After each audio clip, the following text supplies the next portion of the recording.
చేశాడు.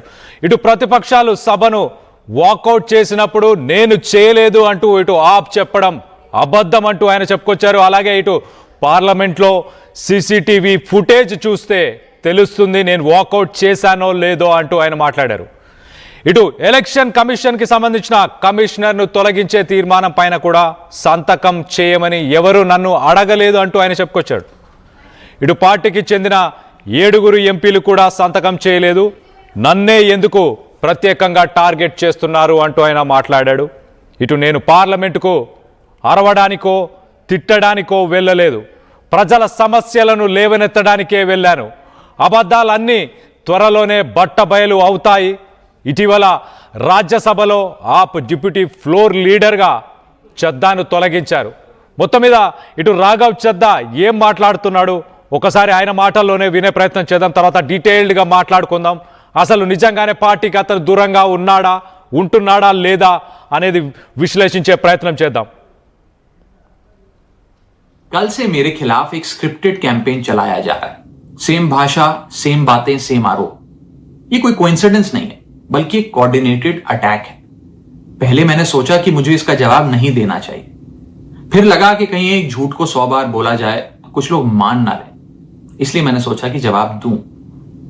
आम आदमी पार्टी ने 3 आरोप लगाते हुए यह कहा कि इन 3 आरोपों की वजह से हम राघव चड्ढा को पार्लियामेंट में बोलने का मौका नहीं देंगे. राघव चड्ढा के पार्लियामेंट में बोलने पर रोक इसलिए लगाई गई क्योंकि उन्होंने ये 3 गलतियां करी. मैं एक एक करके इन तीनों पर आपसे बात करना चाहूंगा. पहला आरोप कि जब ऑपोजिशन पार्लियामेंट से वॉकआउट करता है, सदन से वॉकआउट करता है, तो राघव चड्ढा वहीं बैठे रहते हैं, वो वॉकआउट नहीं करते. यह सरासर झूठ है, सफेद झूठ. मैं चुनौती देता हूं, एक इंस्टेंस, एक दिन ऐसा बताइए जब ऑपोजिशन ने वॉकआउट किया हो और मैंने उनका साथ ना दिया हो, मैं साथ में वॉकआउट नहीं किया हो. और पार्लियामेंट में तो हर जगह सीसीटीवी कैमरा है. आप सीसीटीवी कैमरा निकालकर दिखा दीजिए, दूध का दूध और पानी का पानी हो जाएगा.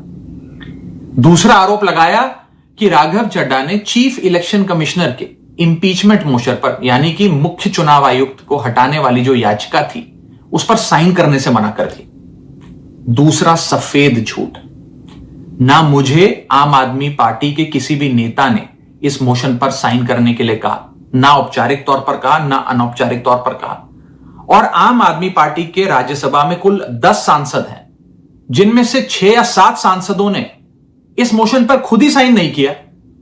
तो भला इसमें मेरी क्या गलती? खाली सारा दोष मुझ पर ही क्यों मढ़ा जा रहा है? और इस मोशन के लिए राज्यसभा में कुल 50 सिग्नेचर चाहिए होते हैं, यानी कि 105 विपक्षी सांसदों में से मात्र 50 सिग्नेचर से ये याचिका पूरी हो जाती. तो इतना शोर क्यों? और तीसरा आरोप जो मुझ पर लगाया गया वो ये था कि राघव चड्ढा डर गए हैं और इसलिए वो बेकार मुद्दे उठाते हैं. पहली बात मैं बता दूं कि मैं पार्लियामेंट में शोर मचाने, चीखने, चिल्लाने, माइक तोड़ने या गाली देने नहीं गया. मैं वहां पर जनता के मुद्दे उठाने गया हूं, लोगों की बात करने गया हूं. और मैंने कौन सा मुद्दा नहीं उठाया? मैंने जीएसटी से लेकर इनकम टैक्स की बात करी, पंजाब के पानी से लेकर दिल्ली की हवा का मुद्दा उठाया, हमारे सरकारी स्कूलों की हालत से लेकर कैसे पब्लिक हेल्थ केयर इंस्टीट्यूशंस को मजबूत किया जाए, इंडियन रेलवेज में जो पैसेंजर्स ट्रैवल करते हैं उनकी समस्याएं रखी, यहां तक कि मेंस्ट्रुअल हेल्थ, एक ऐसा मुद्दा जिसके बारे में लोग बात करने से कतराते हैं, वो बातें तक रखी. बेरोजगारी से लेकर महंगाई तक तमाम मुद्दे उठाए. आप मेरे 4 साल का पार्लियामेंट का ट्रैक रिकॉर्ड उठाकर देख लीजिए. और मैं पार्लियामेंट में इंपैक्ट क्रिएट करने गया हूं, मैं पार्लियामेंट में रकस क्रिएट करने नहीं गया. ये टैक्स पेयर के पैसे से जो पार्लियामेंट चलती है, उस टैक्स पेयर के मुद्दे उठाने में पार्लियामेंट में गया हूं. अंत में मैं बस इतना कहना चाहता हूं कि जो लोग आज मुझ पर आरोप लगा रहे हैं, झूठे आरोप लगा रहे हैं, कि हर झूठ को बेनकाब किया जाएगा और हर सवाल का जवाब दिया जाएगा, क्योंकि मैं घायल हूं, इसीलिए घातक हूं. कल से मेरे खिलाफ రాఘవ్ చద్దా ఇవన్నీ అబద్ధాలు అంటూ చెప్తున్నాడు. ఒక్కసారి మనం చూస్తే 2024 నుంచి ఏం జరిగింది? 2024లో ఇటు లిక్కర్ స్కామ్స్ కేసుకి సంబంధించి అరవింద్ కేజ్రీవాల్ని అరెస్ట్ చేసిన సమయంలో ఇటు రాఘవ్ చద్దా తనకు ఒక సర్జరీ పని ఉంది అంటూ లండన్కి వెళ్ళిపోయాడు. అప్పటి నుంచి పార్టీకి కొంత దూరంగా ఉంటున్నాడా అంటూ ఇటు విశ్లేషకులు చెప్పుకొస్తున్నారు.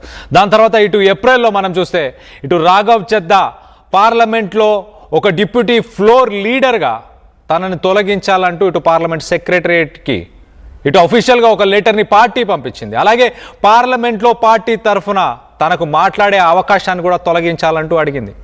సో ఇటు రాఘవ్ చద్దా ఆరోపణలు నా పైన ఇటు వివిధ పార్టీల నుంచి అలాగే తన పార్టీకి సంబంధించిన టాప్ లీడర్స్ అందరు కూడా సేమ్ లాంగ్వేజ్ని యూజ్ చేస్తున్నారు. ఒక అబద్ధాన్ని 10 సార్లు రిపీట్ చేస్తే అది నిజం కాదు అంటూ చెప్తున్నాడు. అపోజిషన్ ఇటు పార్టీ నుంచి వాకౌట్ చేసిన సమయంలో నేను అక్కడే కూర్చున్నా అంటూ నాపై ఆరోపిస్తున్నారు. ఇటు పార్లమెంట్లో దానికి సంబంధించిన సీసీటీవీ ఫుటేజ్లు అవన్నీ ప్రూఫ్స్ను ప్రస్తుతానికి బయటకు తీసి చూపించాలి, నేను కూర్చొని ఉన్నాను అన్న మాటలని ప్రూవ్ చేయండి అంటూ అడుగుతున్నాడు.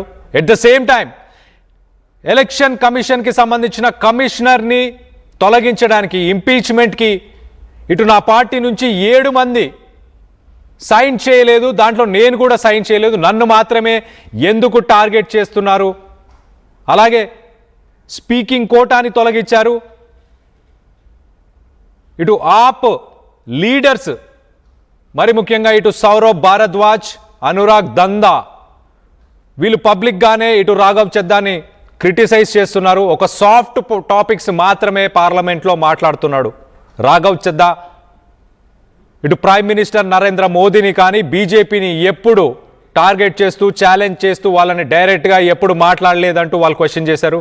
అలాగే పంజాబ్ చీఫ్ మినిస్టర్ భగవంత్ మాన్ కూడా పబ్లిక్గా ఇటు రాఘవ్ చద్దా ఇతర పార్టీలతోని కాంప్రమైజ్ అయిపోయాడా, ఇతర పార్టీలతోని తనకి రిలేషన్షిప్స్ ఉన్నాయి, తనకి కనెక్షన్స్ ఉన్నాయి అంటూ ఇటు పంజాబ్ చీఫ్ మినిస్టర్ భగవంత్ మాన్ చెప్పాడు పబ్లిక్గానే. మరో పక్కన ఆప్ లీడర్షిప్ ఇటు రాఘవ్ చద్దా ఆపోజిషన్లో పార్లమెంట్ వాకౌట్ చేసినప్పుడు ఆయన అక్కడే కూర్చొని ఉంటున్నాడు. రాఘవ్ చద్దా అగ్రెసివ్